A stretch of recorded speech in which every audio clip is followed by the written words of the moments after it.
On this episode, I'm joined by Itamar Blauer to talk all about the future of Google and the future of AI search. It's been an absolute disaster for Google in the past 18 months. People are rightly frustrated with Google and are seeking alternatives. I do want to see Google having a comeback in a way because it's been just absolutely decimated. Something that I've been predicting is by the end of this year, organic search, it's probably just going to be decreases. But that's not to say that your brand is doing worse. What we're seeing is that your business is actually growing and a lot of your traffic is coming through these AI platforms. Where is it going to end? No one has any idea at this moment in time, which is both scary, but also incredibly exciting in some ways as well. Personalization generally is where the future has to go because I don't really see an alternative. Hello and welcome to this week's episode of the Search with Candour podcast. If you haven't already, please do like this video and subscribe down below if you're watching on YouTube. If you're watching on Spotify, you can leave us a 5-star review if you're enjoying the show. I would hugely appreciate any interactions, any likes, any comments, any positive reviews and things like that. We hugely appreciate all of the support you guys have been giving us so far in 2025. The more important thing though is this week I am joined by the one and only Itamar Blauer, somebody I have seen speak in person many times, a good friend of mine and somebody I love to chat about the entire industry with, really. And that's kind of our topic for this week. We're going to be talking about the future of search, the future of Google and how they can essentially fight back against a lot of the AI search engines we've seen cropping up over the last couple of years or so. As you can probably tell, it's a broad topic. It's a big topic for us to discuss, but I think it's a really, really interesting conversation. And I love the ideas and theories that Itamar comes up with throughout the episode. So stay tuned for my conversation with Itamar Blauer coming up after a word from our sponsors. If you're not already using or you don't know what AlsoAsked is, let me give you 3 reasons you should be using it. Number 1, AlsoAsked gives you the intent blueprint directly from Google to help you make the best possible content. You get live pre-clustered searcher questions that are bang up to date, the majority of which aren't available from big keyword research tools. This is for any country or any language that Google supports, and you can quickly download it and export it in graphical or text format.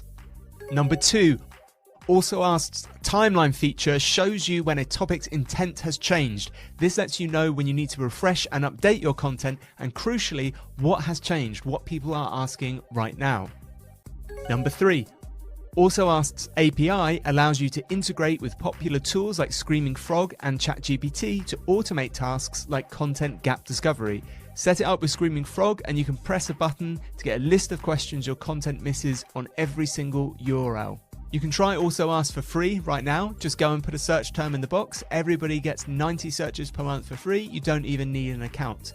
If you do want to sign up, you can cancel at any time with a monthly account, or if you do want to commit to an annual account, you'll get an additional 20% off. If you're still unsure, check out some of the brilliant case studies and guides below this video. My guest this week is the Senior SEO Director at StudioHawk, who has more than 15 years of experience in SEO. He's an experienced international speaker that I have been lucky enough to see speak at conferences. He is the author of Keywords for SEO. He is the host of the SEO Unplugged podcast. As well as that, he also has excellent taste in rock and heavy metal from the 1990s. Welcome to the show, Itamar Blauer. What an intro. Thank you so much, Jack. Really, really happy to be here. I know. We were just saying before we started recording, I feel like it's been a long time coming. You and I have met at a couple of conferences before. We've hung out before. We've had conversations online. And it's finally like, how have we not done this before? How have we not actually sat down and had a proper conversation? And I feel like I say that a lot to guests. I know I did with Jamie at the beginning of the year. It's especially true here because I feel like you and I have a lot of crossover with the things we're interested in, the things we've been talking about, the podcast topics we've been covering. I know you had Mark Williams-Cook on the show a few months ago as well. There's a lot of crossover. So I'm very, very excited to kind of dive into a pretty juicy topic, should we say, this week. For sure. Let's get into talking about, I like the way you kind of worded it when we were discussing topics, how Google can cope with the surge of AI and competitors, because it certainly feels like Google are trying to cope right now, to be honest. Here we are in 2025. It is a pretty interesting time for the search engine market as a whole, right? It feels like a lot of people, and I'm sure that you, with your years of experience, are saying this feels like a more exciting, more volatile, more kind of cool, interesting time than it has done in quite a few years, right? 100%. I mean, this is something that, and I think people who are newer to SEO, in some ways, I kind of feel bad because it's quite overwhelming, and so you're trying to sort of learn traditional SEO, how Google's traditionally worked, and all of a sudden you're having to deal with this sort of seismic shift that we really haven't seen as an industry up until now. It's something that's super significant, and it does have so many implications, and so many new things are happening also very quickly. I think, generally speaking, when you think of the past, it may have taken quite a long time to get, some, I guess, bigger types of changes made within search or within Google, and sort of how it's worked or its algorithms. But now we're seeing things change so quickly, and we're seeing actually the power dynamics being quite different to what they were traditionally. And it's just a very exciting time with so many different talking points and things happening. So for me, not to just ramble on, I think, yeah, if we let's pick specifics and then we'll dive into them, because there's so much to cover. Yeah, absolutely. I think that shift in the industry is definitely something we felt in the last sort of, it feels like 18 months or so, I'd say, with the announcement of SGE that then turned into AI overviews. And it felt like, it's maybe me projecting in a little bit of sense here, but when Google announced that at the I/O event, they were like, "Oh, it's all about AI. It's all Gemini. It's all AI overviews. We're rolling it out right now." It felt a bit rushed, right? It felt like there was almost pressure from OpenAI and Perplexity and Claude and all the other kind of LLM kind of driven search. He's kind of putting pressure on Google a lot, and it felt to me like they kind of went, "Oh God, we need to announce something quick before someone else gets there first," which kind of goes against what a lot of the stuff they've been doing before, where they spend, again, I'm sure you've seen this over the years, a lot of testing, a lot of things, people covering in the various SEO publications are like, oh, they're testing this new SERP feature. They've rolled out this slight adjustment to how the search bar works. All these little changes, and then suddenly we're like, oh, we're fundamentally changing everything, and just threw it at the SERPs without warning anybody.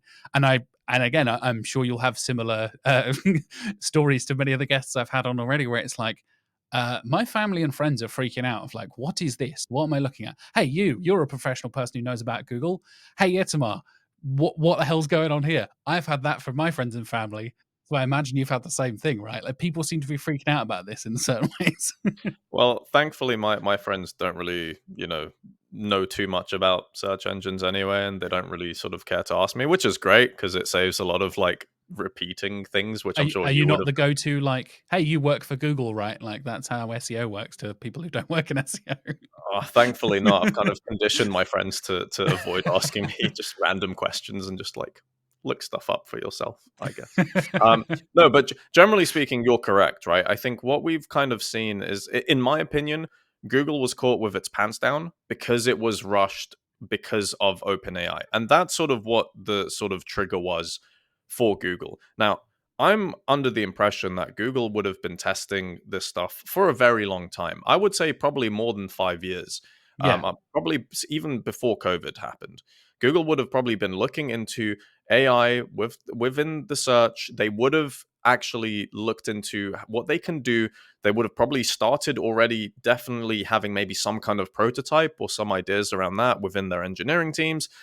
But they were basically forced to launch an unfinished product, which, in my opinion, is what happened at the beginning with SGE and when we saw AI overviews and the mockery that was made. People forget it was an absolute shambles where you had the mainstream media like calling out Google for this stuff. I mean, the You had brand. glue on pizzas, you were eating rocks, you were drinking your pee to help with kidney stones. There was all kinds of stuff. No, but it's just insane, and you kind of think of like the perception of Google as once this sort of entity of truth and the ways for Mm. people to get the answers that they want. That was the historical perception of why Google was created in the first place as a search engine, to give people the right answers of what they're looking for. But also, people would have treated it as the go-to. People would have, if you're telling me before like 18 months, people would have been out there being like, yeah, I use Bing as my default search engine because I know it gives me the best answers. And I'm not having a go at Bing, but the general perception of search engines was that it was Google was this superior being, and nobody and nothing could come close. And then you see all of these answers from AI overviews, and then people just had a lot of people had an absolute 180. There were people who were actually not even using Google anymore. There were people who were setting their default search engines to Bing, because with OpenAI and the collaboration with Microsoft, a lot of people were actually using Bing a lot more, and they were saying that actually the results are better for them. And sort of this then sort of further emphasized Google's sort of worries, because it's not just people are laughing at you, but your market share's going down, and also these other players have started entering the game. So you've got your Perplexities, your Claudes, even OpenAI and how it's developed over time in terms of the different, models it used for ChatGPT. It's been an absolute disaster in a lot of ways for Google in the past 18 months. And I think a lot of people don't even want to mention that, but that's the reality of it. Yeah, definitely. I think it is really, I mean, we even noticed shifts behind the scenes, changing of, the higher ups at Google because of the shift that has been happening with a lot of the, I want to say the overall strategy of the search team has certainly shifted. I know Sundar Pichai obviously is kind of the head of it all, and talking about it very publicly, and how much that has changed. And a lot of the developers have been leaving, all this kind of stuff, and seems to be kind of bleeding out of a lot of the rush. Like you said, they've clearly been working on this for a while. This kind of technology doesn't just happen overnight. They don't just snap their fingers and suddenly like, here's all the AI stuff. Here's an integrated LLM into our search engine. I'm sure viewers and listeners, already, it's way more complicated than that. You're spot on, Itamar. Like, it doesn't just happen overnight. But the fact that I think they felt pushed and they felt that pressure, and exactly as you said, we're hearing stories of more and more people, even outside of our little tech SEO bubble, using alternatives. Like, I was literally having a conversation with my wife yesterday, and she did there's the meme going around of like, what you search for, what Google gives you, and it's just like ads, AI overview, 3 like organic results down. There's the thing you actually search for. Like, take that 2-3 years ago, back in the pandemic times, and we're all massively online, as you were saying earlier. Like, you could kind of rely on it as a source of truth. I think that's a really good way of putting it. And I wonder how much people's trust is being eroded from that kind of thing. Again, not to get too political or anything like that, but there has definitely been a movement towards, the anti-science, anti-expert push of things, with a lot of what the politics in the Western world is moving towards. There's definitely been a questioning of a lot of what the tech companies are doing as well, which I think is correct, for the record, to not just believe that billionaires have our best interests in mind. But I think there is definitely that erosion of trust.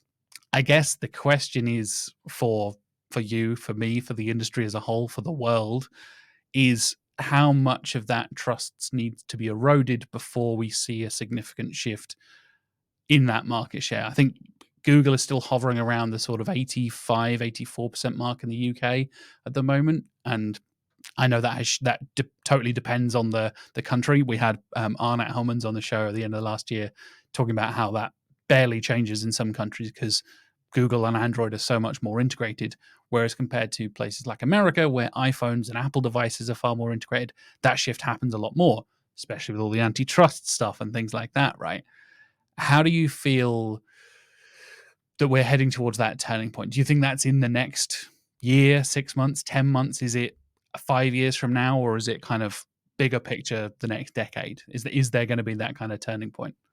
Yeah, no, it's a really good question. And also coming back to what you said also about the geography. I mean, I did a talk towards the end of last year in Estonia, which is an incredibly sophisticated country tech-wise. They were using sort of digital ballot for their elections for the past 20 years. They are so far advanced in technology.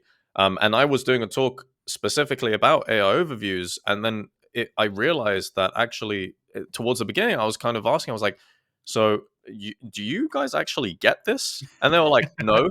And I was like, Right. It like threw me off because, there are lots of countries at the moment, even today, that, Google doesn't surface, AI overviews and these things, which, so again, I guess the sort of question that you're asking, if we sort of focus it within the sort of key markets, and I'll just define key markets as basically the US, because that's typically where the biggest things happen. Google crawls from the US. So if we use that as an example, in terms of where we're seeing the sort of shift in terms of user behavior changing, I definitely think there is a massive shift right now, because there's a lot of people now, and you see it especially on social media platforms and people who are sort of talking about productivity, efficiency. A lot of people are basically saying, well, I'm using ChatGPT, I'm using Perplexity for this, these sorts of AI, different platforms and tools which are cropping up left, right, and center all the time, seemingly nowadays. And I do feel like more and more ordinary people are actually adopting these at a much faster rate than any previous type of new type of technology, and the sort of adoption curve of that. And I think it's pretty significant, right? Like it's stuff that we haven't seen before, which why it doesn't make sense when you think about the sort of traditional ways of how to expect shifts to happen. I think we're in an age where things are happening so fast that, even like, and the best example that I have, especially if when we're talking about the tech side of things, is like the AI video generation. I mean, you think back 2 years ago when people were trying to, or not even 2 years ago, when people were putting the prompt, the famous, Will Smith eating pasta, right? Like, you think of how that was then, and if you try and do the same thing now, it's night and day. And this, we're Yeah. talking around, less than 2 years, which is absolutely mind-boggling, right? So in terms of the adoption, how long will things take for these big types of mass shifts in user behavior, especially when it comes to search and the medium people use for search? It's super hard to tell. I mean, I see right now people making the change, ordinary people making the change, and some people not even using Google anymore. Some people are just, relying on ChatGPT, which actually now is doing a lot better in terms of showing sources of information and actually citing websites. So this is also the sort of aspect where if you're an SEO and you're like, well, actually, I'm quite worried. But actually, what we find is that nowadays, these sort of platforms are a lot better at actually attributing content. And even though it can generate things automatically, or these LLMs can just come up with answers, they are still able to sort of cite other websites in a way that some might argue is better than what Google has been doing in terms of the sort of answers that Google has shown. Because what we've seen recently is that, especially when it came to things like Reddit, and we saw, the sort of quote unquote parasite SEO things, which, I you kind of look at it and you understand how this happens, and you sort of wonder to yourself, actually, I don't think, at least my personal opinion, I still don't think Google is as smart as people sort of make it out to be when it comes to, deciding what types of results are actually better to show to users than others. So again, so much is happening, and people are rightly frustrated with Google and are seeking alternatives. That's the reality. Yeah, I think a couple of things you touched on there I think are particularly interesting. That element of Google not being as smart as we think it is, because I think that's true. It's also like way more complicated than most of us realize, and simultaneously way more simple than most people make it out to be. It's a weird kind of dichotomy, right, of both sides. And there was something really interesting Mark mentioned to me a few weeks ago, where it was more people take that, I get, like you said, that the word of truth, the source of truth that Google is. I'm like, well, it's Google. It's been right for the last 20 years, so it should still be correct now. I've learned it is like integrated into my life to just be like, well, I'm just going to Google that to find the correct answer. And even introducing things with the label like AI, even though really they should be calling them LLMs, and that's a whole other discussion of the definition of different technologies and all that kind of stuff. Using the phrase AI seems to have like kind of two reactions, right? You either go, oh God, AI. People like us who have seen it a lot, who are working in the industry, are like, yeah, I understand it's going to hallucinate. I understand vaguely its limitations and all that kind of thing. Or the other side of it, normies, people that aren't in the SEO industry, being like, well, it's Google, that's a source of truth, and AI, so it must be super duper smart. It's artificial intelligence, it must know what it's talking about. So that's double trustworthy, extra trustworthy. It's mega super the robots are super clever and taking over the world kind of stuff. Whereas I think we're seeing a lot of it exactly the same there. You can get better results from certain other AI things. Again, I often do, using my wife as an example, who is not working in SEO at all. She's a nurse. But we were having this conversation the other day about the kind of answers she's been getting from searching on Google. And I said, let's try Chat GPT search. So I got my phone out and we did the voice search kind of thing. And I know, I'm sure you've been sick of hearing this over the last 15 years, the future of voice search is here, all that kind of stuff.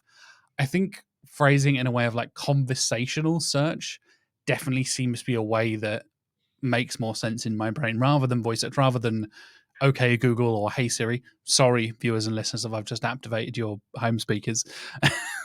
But that conversational thing, like my wife was stuck on a mission in the new Dragon Age game, and we were trying to work out how to word it to get an idea of what the thing she's looking for. Because I found the less specific you are with Google now, the worse it is. If you're very specific with what you want, oh, I want this particular product for this particular purpose, and I know the name of that product, you're still fine. It will serve up plenty of stuff. If you want a thing that does a thing, but you don't know what that thing is called, Google is an absolute chaos. Whereas we did it with ChatGPT, and I was like, okay, how do you do this bit in this mission or this quest?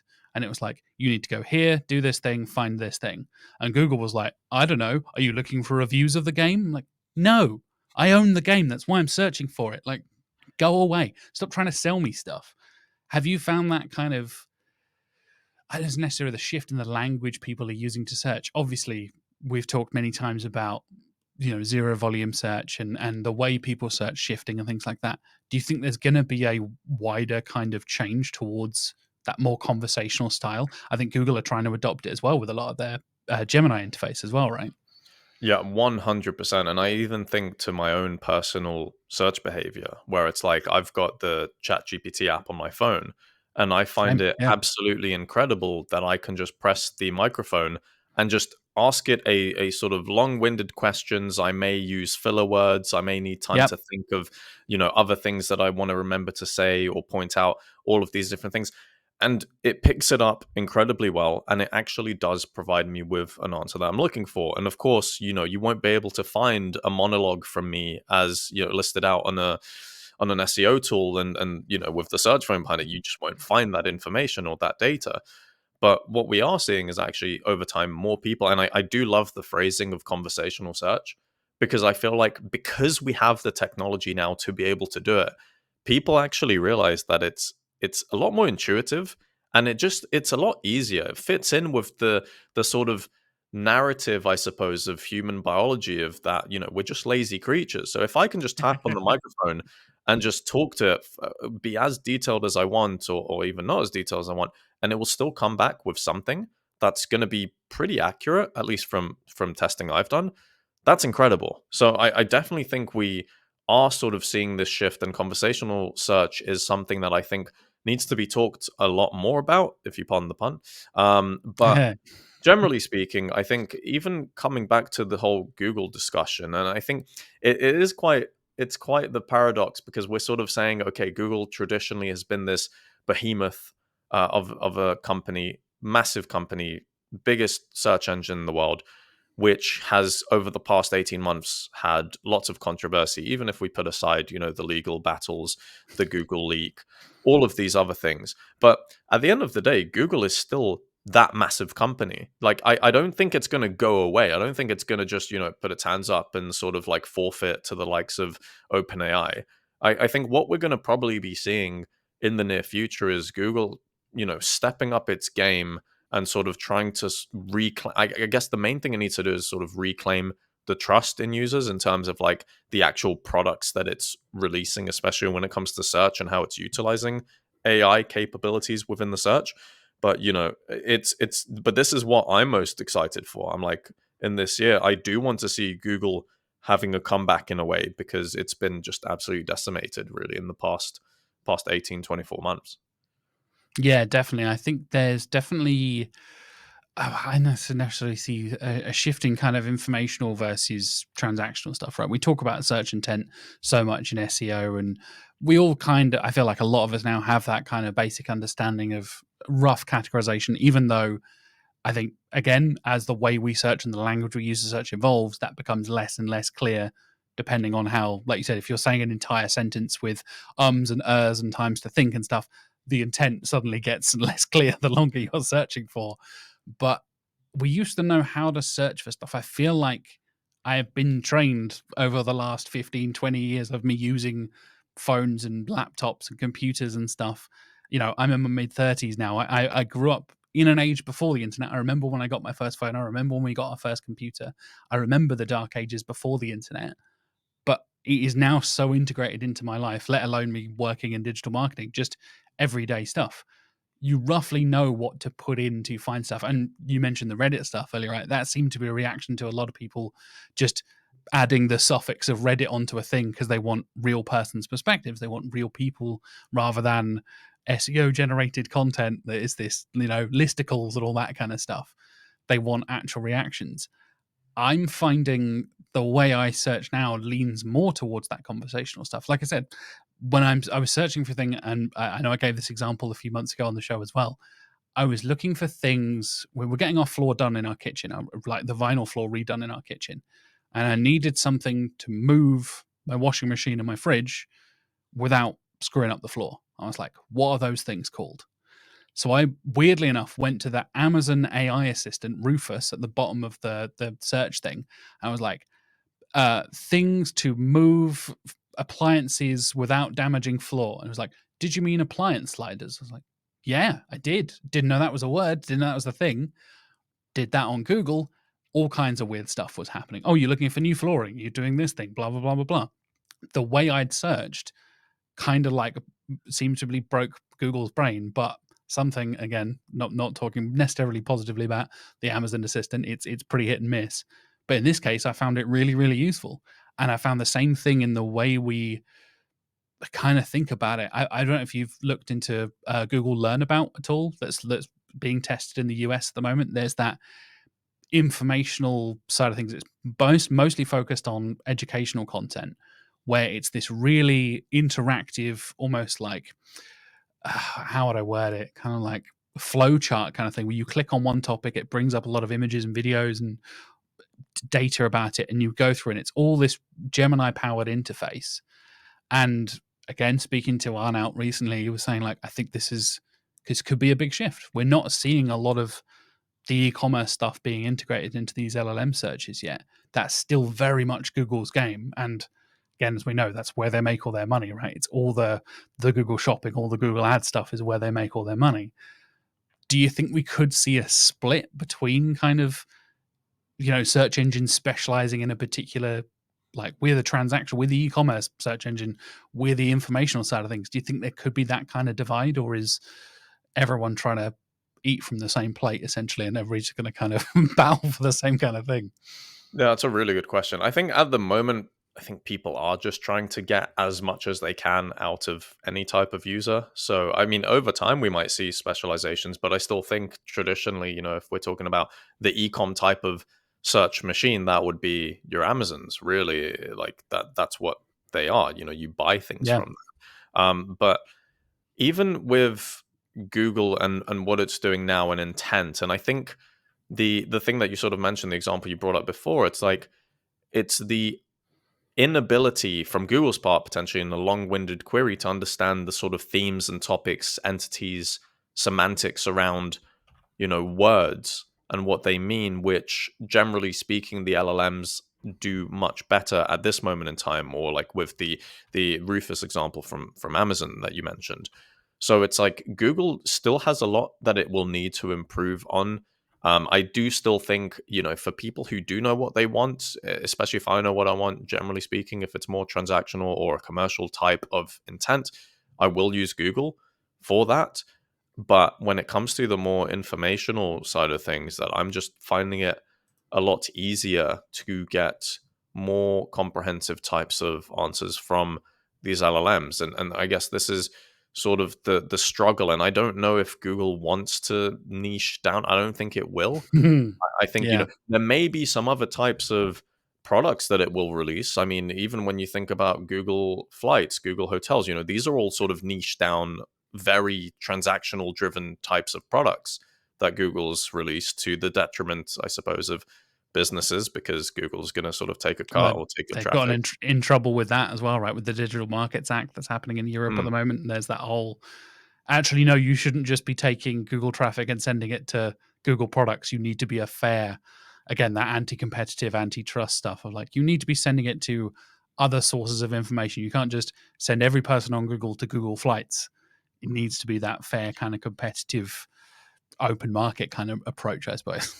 Sure, yeah, but then I guess that also, when you bring in the sort of legality into play, it just becomes super, super complex. I mean, I'm not a Oh yeah, lawyer, so for me as well, I'm just like, I don't know how a lot of the intricacies of this works. But obviously, you're going to have different laws in the US than you will within the EU, than you will within the that's a big UK. part of it for And it's sure. like, and it's also, it makes it borderline impossible at the moment for there to be sort of like a unilateral type of product offering, and Google to do stuff in the same way for each market, which is still why we see in SEO that certain markets are easier to game, because there's just less out there, and Google doesn't work the same way within the UK as it does within potentially the Baltics, or even within North America. It works in different ways. So even that's going to be challenging, as opposed to the LLMs. I think they're pretty much working the same no matter where you are. I don't really think they've got as many issues as Google does in the legal department, which again also slows things down. It makes it a lot trickier, because Google at the end of the day has to prioritize its business and making money. And when it's, in court cases and it's losing a lot of money in legal fees, etc., that's also going to mean that certain things get cut, or priorities change, and it means things are slower.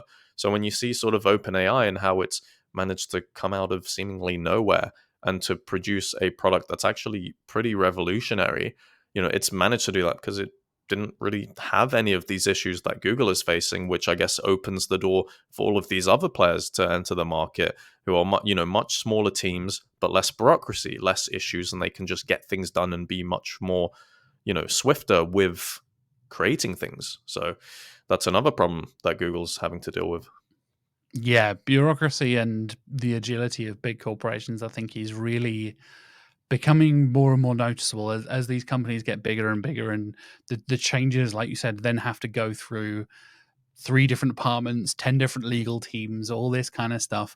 And brilliant example you mentioned earlier about the, no AI overviews in Estonia. That seems like a small little like, oh yeah, isn't that quirky? Isn't that funny? Like, we joke about it on the show often, like the US gets all the cool stuff to test first, and we're stuck here still waiting because of European data laws and blah, blah, blah, blah, blah. We're sat here. But actually, when it comes down to it, when you're dealing with especially things like local search, that matters hugely. And even take North America as the example you gave earlier, like from state to state, it changes massively. From, you can move 15 miles west and it is a completely different legal system. There are completely different regulations and laws when it comes to data or whatever you're searching for. And that's in one company, in one country for one company, let alone all these different companies dealing with the multitude of states, let alone all the stuff that's going on in Europe and other parts of the world as well. Different regulations in Asia, different regulations in Eastern Europe as well. Like, it blows my mind that people are even trying to do this kind of stuff on this scale, because we've not seen it in human history before, right? We've not seen these.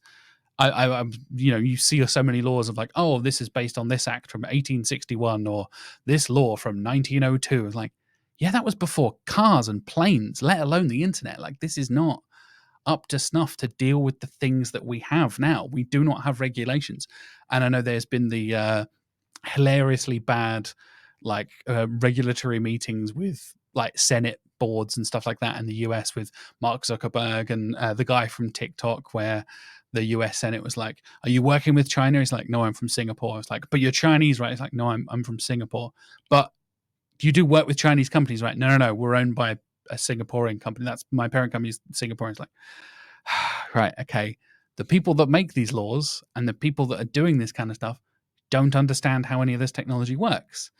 And I think that's going to be a growing problem, as exactly as you said earlier, in the last 18 months, basically everything has changed faster than it did in the last 10 years.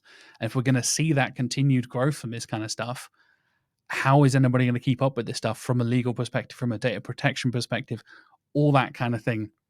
I wonder if there's going to be that kind of freak out, for want of a better phrase, from a government somewhere that's going to be like, we don't know what's going on. We're going to shut all this down. And I know there's been talks of like, the US banning TikTok, for example. Is there going to be something similar for this kind of thing when people realize how much data, how much power these LLMs have? Do you think that's going to be that bubble bursting in a certain way? Is it the legal thing that's going to slow it down, or is it going to be the nature of the competition that's going to continue speeding things up? There's kind of that, I feel like there's kind of that balance, right? Yeah, I feel like it's got to be just the scale of which things are happening. I mean, the TikTok example, that's just one company. You think about all of the companies that have cropped up that didn't even exist even a year ago. There's lots of Entire companies that industries, didn't man. Yeah, absolutely. Right, and what we're sort of seeing is like things are, as you're saying, things are changing so quickly to the point that if you think about the acceleration of the technology with AI, and that if something took, I don't know, a month to do, maybe a few weeks ago, maybe today it takes 3 weeks, maybe next week it will take 2 weeks, and then we'll just end up to the point. And I mean, some people still, like, there was a conversation I had recently where somebody brought up even like quantum computing, and all the sort of like Oh yeah. implications of that. And just you kind of think to where we are at the moment with just the rate of change and things happening. And this is why it also makes things incredibly difficult to predict, because pre 2-3 years ago, it was a lot easier to make predictions because generally speaking, things took time. Whereas now, things really aren't taking that much time to do. And we're seeing new things crop up, new types of softwares, tools, things happening that, a lot of them, whilst, a lot of them are going to be, pretty average or not great, but there are the few that are actually pretty significant and in some cases game changing. These are the sort of things that over time we're just going to see more and more of. And it's sort of like, what is the ceiling? Like, when's it going to end? Where is it going to end? No one has any idea at this moment in time, which is both scary, but also incredibly exciting in some ways as well. But it's just like, I don't have the answer. I can't, I don't think there's anyone out there who can definitively say what is going to be actually happening, like where we're going to be 1 year from now. It's incredible. Yeah, I know you've got a lot of the early people who were developing the original technology that led to LLMs and a lot of this stuff are essentially turning into like doomsayers of like, you need to chill out before Skynet happens. This is going to go badly. Robots will become so intelligent that we then can't control them, and then they'll build their own technologies that we don't understand, and then we're all in for a very bad time when we're not the most intelligent thing on the planet anymore. And obviously that is very big, very, doomsaying perspective kind of thing. And I don't necessarily think Google adding AI overviews to their search is going to lead to the end of the world.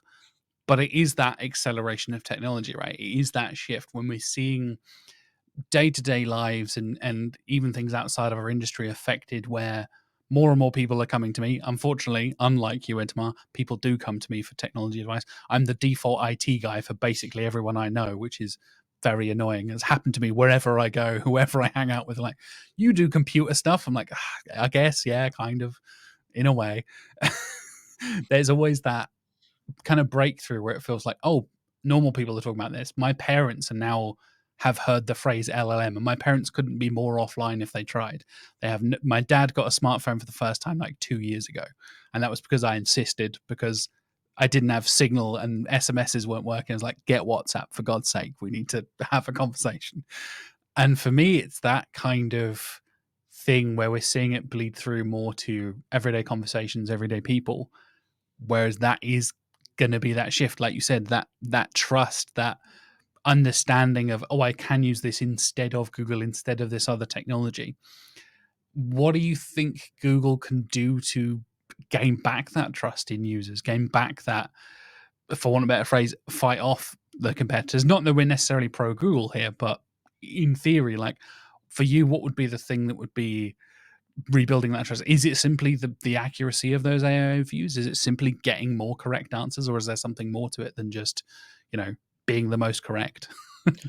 Well, I think it just comes down to the product, right? It's like you need to give people a reason to use your offering and your product over other ones, and you need to make that habitual. So, because for over a decade, Google has been that habitual use that provided a great product where people search something and they got the answers, you need to get that again, because at the moment, your brand has been tarnished in the sense that people don't see you anymore as that, what you were, what you once were. And I think you need to fundamentally get back to that point, give people that reason to stick with Google, because you're able to provide the best answers no matter what somebody's looking for.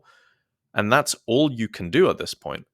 That's really all you can do, because otherwise, I mean, and again, like nothing lasts forever, right? It's like humans aren't designed to just stick religiously to one type of product offering out there or one way of doing things. I mean, humans are always going to search, but the medium of that can change, and is changing before our very eyes of what we're seeing at the moment. So if you're Google, you have to make sure that you are producing, or that you've got the right product that is as accurate as it can be, and really give people a reason to stick with you. Because if you don't do that, then we're going to just see the market share continue to go down, unfortunately. And I mean, like we said before, the other things that Google's dealing with isn't helpful. Like the leak hasn't been helpful. The ridiculing and the overview shenanigans was not helpful. The legal issues, not helpful. So Google, just get your act together and focus on a great product that gives people a reason to stick with you. That's what I would do if I was Google. Yeah, definitely. I totally agree with you. I think there's that kind of focusing on, not on the basics or the fundamentals necessarily. I know we say that a lot in SEO, but it does feel like that to me sometimes, where Google has kind of gotten carried away with all the cool, sexy, shiny AI stuff and was like, yeah, but what I'm searching for isn't giving me the thing that I need. You're not able to answer this question fundamentally. You've been the best at that for as long as I have been an adult person. Like, how are you screwing this up now? Like you said, they have been such an integral part of the growth of technology and the way we understand search and everything like that for the last 25 years at this point, even longer. But you're spot on. We see humans change and shift, and as much as there's the other side of it, like a lot of people hate change, there's going to be that seesaw effect where enough people are talking about this thing, or you get frustrated with this thing. I'm maybe a bad example. I'm always somebody trying new things. Again, probably my ADHD just bouncing around being like, oh, shiny new thing. Let's try that. Let's try that. Let's try that. Let's try that. I'm one of those, I'll go to a restaurant and just, I want to try a new food. I don't stick to the same thing. Like, I want to try something new. I want to do something different, Whereas I know a lot of people are like, I hate change. I will grasp onto the iPhone 8 that I've had for the last 10 years that I refuse to change or whatever. Do you feel like, I guess that again, that battle of change versus not wanting to change, do you think there's enough of a push and pull there from like a human psychology perspective to get people to adopt that new technology? Or is it going to be the case of like, Google's crap, but I'm still sticking with it? Like, how bad does it have to be for people to break those habits? I think it's just down to making people's lives easier. If you're able to, as Google, utilize AI capabilities in your search to make people's lives easier, then do that. I think the one thing that I think Google has sort of struggled with, if I had to give, I'm not saying this is fact, but my opinion is that there was probably a lot of complacency within Google. I think, when you're at the top for so long, a lot of the people who probably maybe worked in the engineering team, maybe they didn't, care as much potentially. I'm not saying they did. Like, I'm not saying that this is fact, but I'm like, if maybe they were just complacent because they were at the top of their game for the longest time, that as soon as somebody dared to challenge them, all of a sudden the alarm bells started ringing, and then panic mode, and then you have to get something out, which was a poor product in what it initially released with SG and AI overviews. That's just how it is. But I think, for people to change their habits, you just need to do like do something that makes people's lives easier and makes just life easier, because then people will stick with it. I mean, like I said before, we're not programmed to be religiously, even people who don't like change. As soon as you find something that makes your life easier and you see it and you've tried it and it works, you're going to probably just switch to that, because if it's more efficient, then why would you go through an old method that doesn't work as much? I mean, like I'm trying to think of an example of even the LLMs. If I'm trying to do some complex type of formula for Google Sheets or Excel or something, I might ask it based on what I want. I'm not going to sit there trying to religiously go through the documentation of each individual Excel formula to try and figure it out myself, because that's just not efficient. Whereas maybe I needed to do that when I wasn't able to get these answers, or when LLMs weren't a thing. But now that they are, my life is easier because of that. So I'm going to continue doing what makes my life easier. And I think any normal person would probably behave in the same way, I would imagine, right? Yeah, saving time, getting things more efficient, all that kind of stuff, I think has been definitely my biggest use case. That kind of stuff. Like Sheets formulas is a perfect example there, mate. Like when you come to, oh, I could play around with this formula and play. And is it if, when, how many brackets have I got? Do I need to add apostrophes in there? Does I need to, how many commas did I close those brackets? Like, hey, I need to basically separate each of these numbers and then sum the third number in each cell into the fifth cell. How do you do that? Ta-da, formula. Again, it's that conversational thing, right? You're coming back to, I know how to say it, but I don't know what to type to get the thing that I need. And it's that almost a translation effect of, I can say the thing that I want, but I don't know the technology or the specifics and the formula to get it. And you're spot on where it comes to saving people time, making people's lives easier. If you can do it where you're adapting this technology and people are adopting it into their everyday lives, like the fridges that tell you, like, oh, you've got 3 recipes available from the things in your fridge. If every fridge had that in the world, great. The fact that they're currently like thousands and thousands of dollars, less great. But you can do that with LLMs. They give you a rough idea of, like, oh, you want to make, you've got mushrooms, you've got rice, you've got some whatever, like chuck it all together. Here's the temperature to do it out, all that kind of stuff. Granted, hallucinations, etc. You could get food poisoning. Don't take my word as gospel for using LLMs to cook. But yeah, you're so right that there's so many little things, summarizing things, and what Mark has been doing recently with the Notebook LM of SEO patterns as well, right? There's so many ways to take, oh, I probably should read that documentation. I should probably read through this document or whatever. Can you just summarize the key points for me? Like, there you go. Yeah. I've saved you 10 minutes of really dry reading. And do you know what, this also comes into, because we didn't really talk about it in how you, I guess, generalize it, but like as a productivity tool for life. And even like with the Yeah. LLMs, and a lot of it's multimodal. It's like you can take pictures of stuff and it'll be able to understand it and help you with that. And obviously when we bring up conversational search, and I just think generally in some ways Google search historically would have also been a productivity tool, because it would have helped you save time, because you type in what you want and it will give you an answer. But actually what we're seeing, Instead of going to the library or reading an encyclopedia or exactly, whatever. exactly. And sort of what we're seeing is actually the landscape of just productivity tools has changed so much, to the point where now these sorts of technologies are so advanced, and it's nothing like we've ever seen before, that with the fridge example, instead of buying a fridge that costs £2,000, you could just take a picture of what you have in your fridge and it will know exactly what's in there and what you could make with it. And if you have the prior context of, maybe if you've got certain types of goals you want to hit with macros, or allergy requirements, it will be able to tell you all of that as well. And I guess what this also comes down to is just Google just hasn't performed at this level. And I wonder if we think about it realistically, like the amount of information and data Google holds of any Google user that's logged in, it could have easily revolutionized the AI overviews by actually tailoring it based on who you are and what it knows about you. But it hasn't done that. Why hasn't it done that? Is it an engineering problem or is it a legal problem? Because it has to be one of the two. Like, for the life of me, I refuse to believe that Google, just out of, oh, no one thought about it, has not done that. Tailored all of the data points it has on people with Google accounts, why it hasn't decided to tailor search results for people, I don't know. 100%. I think personalization of search is going to be a big topic in the next year. I'll put my foot in the mud here. In 2025, we're going to be saying that a lot, because we've just seen, we covered it in the Core Updates newsletter earlier this week at time of recording, when we were talking about the personalized shopping results that Google introduced late last year. They're now doing the same thing with recipes, and they're now doing the same thing with restaurant recommendations. So kind of bringing it into that local search kind of thing, going to the recipe side of things.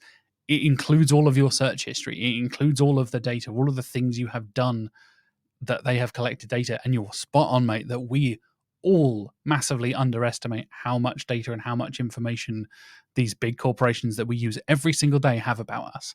There was a conversation we were having on the SEO and community chat last night, where it was oh, well, your phone listens to you and you say this thing and then you see an advert on Instagram. It's like, I think you just are part of a demographic that you don't realize you're a part of. Oh, you're a 34-year-old vegetarian who works in SEO. Chances are you probably like this thing. I'm like, oh yeah, I do like that thing. Oh, what a weird coincidence. Like, yeah, there's a lot of those kind of people around. You can be, I know we all like to think we're all lovely little beautiful individual unique snowflakes and stuff, but human can kind of be categorized by the things we're searching for, the things we buy, the things we talk about, where we work, where we live, all this kind of stuff. You get that power to really personalize stuff. And I think you're spot on. That could be a game changer for Google to bring in more of that personalization, because they have got, in some cases, I know you're clearing your browser history, people. I see what you're doing. I know what you're up to in your incognito windows. But they have decades of data on us, right? Like, you can literally turn on a timeline on Google Maps and it will email you a summary of like, oh, you walked 10 more miles than you did last month. You went on 10 runs. You visited this shop 3 more times than you usually do. Like, so you know where I am at any given moment, what shops I go into, how much I purchased there, all this kind of stuff. And they're just like, we're just giving that to you. Like, yeah, just tick a box on your phone and you can just tell us exactly where you're going at all times. I mean, is that handy? Is that useful? And you're spot on. Like, I'm amazed that they haven't kind of integrated that a bit more. There must be, I would guess there would be a data protection thing, right? There would be a big, for want of a better phrase, the GDPR, the what's been going on with the European Commission recently of like, you have too much data on everybody. What we've seen with GA4, right? Like, oh yeah, you have to really anonymize all of these users. Otherwise, you can basically pin down IP addresses of people clicking on your website. And that is probably not good. There's an element there where I think we're going to see more personalization of search. And I wonder, you even have the tick box in ChatGPT search of like, get to know me, and it will just save your chat history. And after a while, after a few weeks, after a few months, it builds up like, oh, hey, Itamar, do you want to buy this thing? I know you bought this thing 6 months ago, and that's typically how long they last. Do you need new running shoes? You're probably wearing them out right now, right? Like, how did it know that? It's like, because you bought them 6 months ago and you've searched for how long does it take for running shoes to wear thin and all this kind of stuff. I think you're spot on, mate. There's going to be more personalization as we go forward. Well, I feel like that really, when the more I think about it, that's going to be the way Google can get back into sort of like the trust and productivity. If it's able to incorporate all the data it knows about you to tell you exactly what it is you might want, even before you even think about it. Like, as soon as it can get to that point, then that will be probably the only chance Google has to increase its market share again. Probably the only one. Because OpenAI is not stupid. They don't have as much data, nowhere near as much data as Google has. But if it's able to, over time save the history, build up a profile, understand you a bit more, then it's going to do that over time. It probably will be. And I think personalization generally is where the future has to go, because I don't really see an alternative. Yeah, definitely. I know I've gotten frustrated trying to search for a specific thing. I'm like, okay, I need it in this color and this size and all that kind of stuff. And usually, e-commerce transactional sites and searches are pretty good. Like we said, Google has been brilliant at that for decades at this point. but it can be really annoying when you want something really specific. And again, when you don't know how to word it right, coming back to that conversation we were having earlier about the specific search versus the conversational search. If you don't know what you're looking for, but ta-da, the thing in your pocket already knows what you're looking for before you've even searched for it. I wonder if it could do one thing of like, oh my god, this is so useful, brilliant. And I think a lot of people will lean towards that because it, again, as you were saying, saves you time, saves you effort. You don't need to go to Amazon to find this thing. You don't need to go to various different stores to find it. Or will it freak people out and be like, how does it know me? Oh my god, it has so much data. Like, yeah, you don't realize just being on Facebook is basically giving away all of your information. Using Google is just giving away all of your information. I think a lot of people kind of underestimate how much data we give away on a daily basis, right? Oh, it's true. And I guess this is also why I still find it quite interesting why Google hasn't done more personalizing results. Because, I mean, when people sign up to a Google account, you accept the terms and conditions. You're not going to read for everything. I'm just going to make that generalization for maybe 99% of people. So you would have probably accepted to some funky stuff. So, like, why isn't Google just utilizing the stuff that people have agreed to do? Because if you've already signed off giving all of your personal data away to a company, and it's able to use that to help you or provide you with a good service or a good product, why isn't it doing that? I don't know, but mate, I just have absolute, like, even just thinking, I don't know where we're gonna be by the end of this year, like, let alone like 2-3 years time. It's incredible. It's kind of scary, kind of exciting, right? I feel like it's a little bit of both. Yeah, which is healthy, right? That's healthy. Exactly. Yeah. You don't, like you said, you don't want to get complacent. You don't want to get comfortable and just settle in, but you also don't want to feel too freaked out. There's a nice little healthy balance there to keep you on your toes, keep you active. And I think that applies to, coming from agency discussions, working with clients and things like that, opening those conversations, having those kind of discussions with your clients now rather than, really should have been having them 6 months ago for the record, but better late than never, like having these conversations now of like, yeah, there is stuff that is going to change. You need to be aware of this. Like I did a report for a client. We did like an annual account review for one of my clients the other day. And I included AI overviews. Like, hey, look, we're getting featured in AI overviews for the first time ever. It's like, oh yeah, that's a weird thing. I need to adapt my report to how SERPs are changing now. I can't just talk about our rankings and the organic revenue and all that kind of stuff. You need to talk about that share of SERPs essentially. Like, are we being talked about in the new things that are being pushed by Google? I think that's where we need to be having those conversations with clients, right? Have you found that kind of strategy discussions with clients shifting now that they're seeing more of this stuff as well? Yeah, no, 100%. So like in our reporting, it's like we're showing what type of referral traffic you've had from the most popular types of AI platforms and where that traffic has pointed to. Because I think like something that I've been sort of predicting is by towards the end of this year, organic search, or at least if you're looking at Google Search Console, I think year on year, it's probably just going to be decreases. But it's like, that's not Mm. to say that your brand is doing worse. It's not to say that your business is failing. It's that actually a lot of what you would have historically have had traffic wise from Google as a search engine has now, some of that's been replaced with other types of mediums and platforms, such as your Perplexities, your Claudes. So this is exactly why I think it's important to just, like, as a marketer, it's like you need to adapt to this and you need to have a way of actually understanding the implications. It's not to say like, oh, AI is going to take our job. It's like, no, well, actually, what we're seeing is that your business is actually growing and a lot of your traffic is coming through these AI platforms. And it's a case of looking into that deeper. It's like, why is that happening? How can we sort of work backwards and sort of piece together this puzzle of what's causing our results to show up specifically? What types of searches are these? And maybe over time we'll see more transparency from the platforms themselves in terms of like, well, this is roughly what people search for. And you can sort of see that on ChatGPT anyway. You start typing in a search, it will give you auto suggest results, and that's data that it has. So maybe you should use it. Maybe it means something. Who knows? So yeah, it's just one of those things where there's just the mediums and the landscape is changing, and it's up to us as SEOs and marketers to sort of really take this opportunity now, dive into it head first, and sort of try and figure out what's going on, because we're going to need to. at some point in time, whether that's in 2 days' time or in 2 months or 2 years, we're going to need to know exactly sort of what's going on here. So basically, my advice is do a bit of homework on the side and sort of look into it. 100%, mate. Couldn't agree more. Couldn't agree more. And I think that's a really nice way of wrapping things up, right? Go and do your research, folks. Go and, if you haven't already dived into how you can better understand referral traffic from LLMs and what you're getting from Google versus ChatGPT, and maybe even play around with a couple of different options. Try some Perplexity, try some Claude, try some different options and understand how search is shifting if you haven't already. Hopefully, listeners and viewers, you are already kind of on that track already. I feel like most of you are pretty educated and understanding in this direction. But I guess my last question for you, Itamar, is what are you listening to at the moment? Because I know you and I share a love of bands like Alice in Chains and Tool and stuff like that.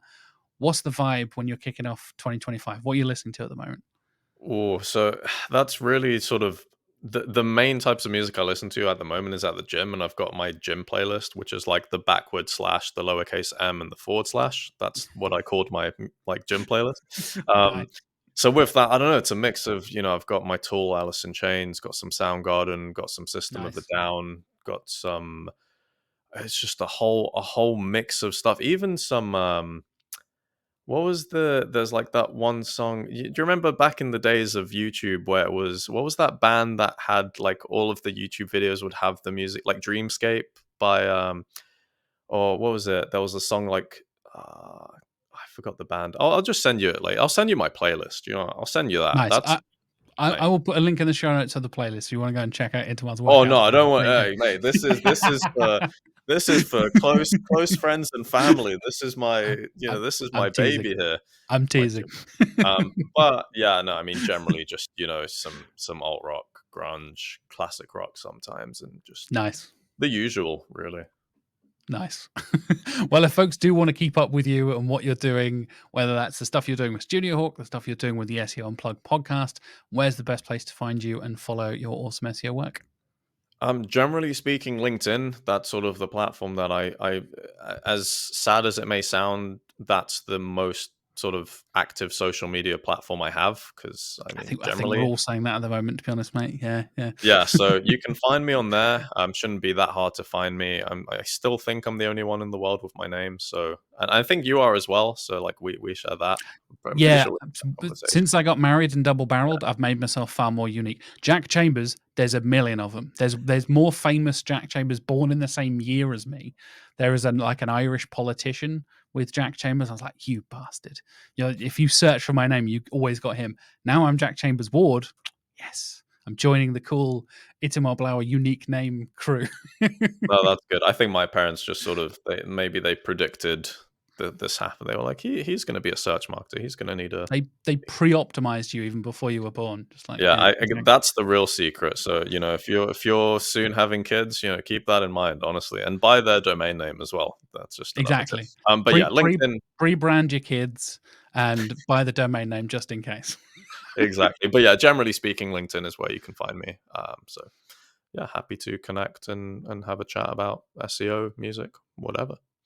Awesome. Thank you so much for joining, man. Like I said, it's been a long time coming. It's been a pleasure to sit down and have a conversation. And hopefully we'll get to do it again more in person and future podcasts as well. Absolutely. No, this was great fun. Thank you so much, Jack. Really appreciate it. And that's it. Another episode of the Search with Candour podcast in the books. Thank you so much for watching, listening, liking, subscribing, reviewing, all the good stuff that you guys have been doing over the last 2 years or so.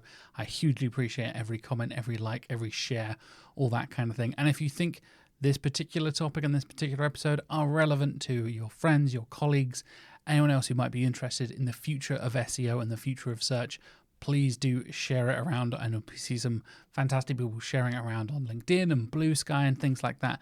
I hugely appreciate anyone who shares the podcast around and basically spreads the word of Search with Candour on their social media platform of choice.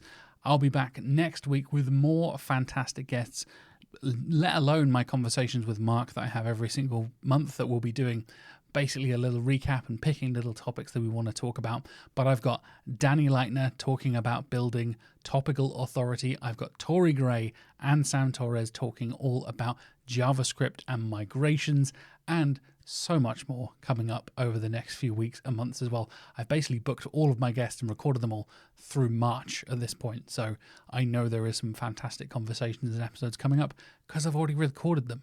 So I can guarantee some excellent podcast episodes over the next few weeks. But in the meantime, like I said, thank you so much for watching and listening, and I will see you next week. Have a lovely week.